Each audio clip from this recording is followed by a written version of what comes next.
5 uri ng pag-uugali na meron ng ating mga ina. Malay mo, isa dito yung ugali ng iyong nanay. Gusto mo malaman? Tara, panoorin mo yung video na ito hanggang sa matapos. Dahil matatanda na tayo, ang sarap lang balikan ng mga alaala nung kabataan natin.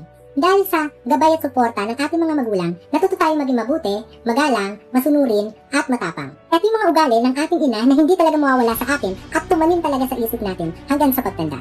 Una, weapon master. Hindi nawawala ang kanyang mga armas pag nagagalit siya.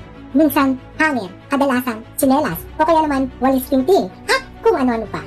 Kapag sumagot ka habang dinidisiplina kanya, ang laging niyang linya ay, aba, sumasagot ka na, umuwi ka, umanda ka pagdating ng bahay, hindi pa tayo tapos. Oh, relate ka ba? Nakakatawa na lang isipin pag binalikan natin yung mga alaala yon, nang dahil doon, sa bawat palo ng ating ina, mas nagiging matapang tayo. At mas inihahandalan pala niya tayo sa mas masakit na hamon ng buhay.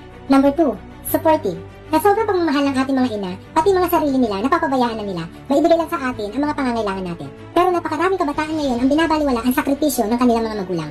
Sana habang nandiyan pa sila sa tabi nyo, pahalagahan nyo ang lahat ng binibigay sa inyo at ipakita nyo at iparamdam mo sa kanila ang pagmamahal mo.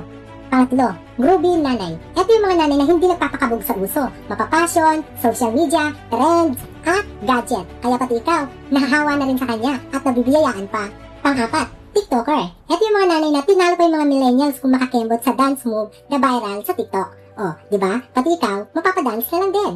Pang-5, call center. Ito yung mga nanay na maya-maya nagre-ring yung mga telepono at hindi mo bitaw-bitawan yung cellphone dahil akala mo nagtatrabaho sa call center. Ganito ba yung nanay mo? Relate ka ba? Kaya sa lahat ng kabataan, kung pinagagalitan man kayo ng inyong ina, iyon ay para sa inyo. Huwag kayong magtanim ng sama ng loob, bagkos tanggapin nyo ang inyong pagkakamali at ituring nyong kaibigan ang inyong mga magulang.